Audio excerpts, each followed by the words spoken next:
Hello, this is the 199th edition of Catch of the Day, available on the Branch Talk YouTube channel.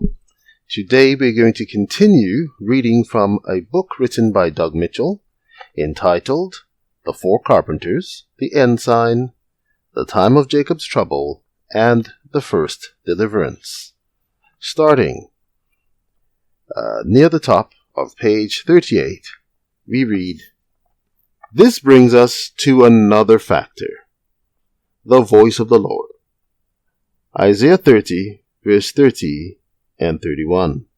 "And the Lord shall cause his glorious voice to be heard, and shall show the lightning down of his arm, with the indignation of his anger, and with the flame of a devouring fire, with scattering, and tempest, and hailstones. For through the voice of the Lord shall the Assyrian be beaten down, which smote with a rod." The Assyrian will be beaten down in the promised land, through the voice of the Lord. You do not know now what that voice will say, but when it comes, you will know. You will know it. And whereas you do not need to know it now, you will have to know it then. If you look for it, you will recognize it without a doubt. 13 Symbolical Code 1, 2, page 26. There we find that the Assyrian is to be beaten down by the voice of the Lord, and that one may not recognize that voice if one is not looking for it. Luke 21, verse 20 to 36. Further on, we will discuss the significance of what that voice will say, and why it is so important for us to be looking for it.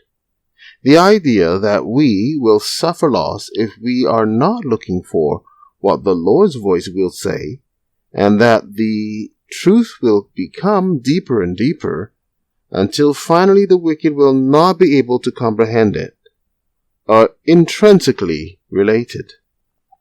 The Hebrew word translated beaten down therein means to be shattered, be dismayed, be broken, be abolished, be afraid. The same word is translated afraid in Isaiah 31:9, which describes what the Assyrian will be doing when he flees from the land. "And he shall pass over to his stronghold for fear, and his princes shall be afraid of the Ensign, saith the Lord, whose fire is in Zion, and his furnace in Jerusalem." Not only is the Assyrian to flee from the sword and be beaten down by the voice of the Lord, but he will also be afraid of the Ensign, and that at the time when he is being frightened by the four carpenters. Isaiah 30, verse 31 to 33. "For through the voice of the Lord shall the Assyrian be beaten down, which smote with a rod.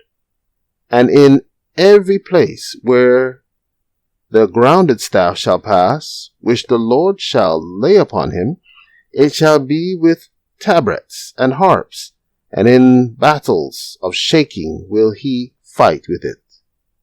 For Tophet is ordained of old, yea, for the king it is prepared. He hath made it deep and large. The pile thereof is fire and much wood. The breath of the Lord, like a stream of brimstone, doth kindle it." If God's people in ancient days had believed what the prophets told them, what a difference it would have made. Their mistakes must now become our knowledge, our stepping stones to escape. 1 TG 32:23. There are a few notable points therein. The first is that it will be after the Assyrian is in the process of smiting God's people with the rod. Isaiah 10, verse 24 and 25. That the Lord's voice will beat down the Assyrian, not before he smites them. The second is that the grounded staff is to be laid upon someone, him, and that someone will fight against the Assyrian with it. Some versions read, with them, implying that he will be fighting against the Assyrian with the grounded staff, which may be the correct translation. The idea is the same. The grounded staff will be used against the Assyrian by the one whom it is laid upon.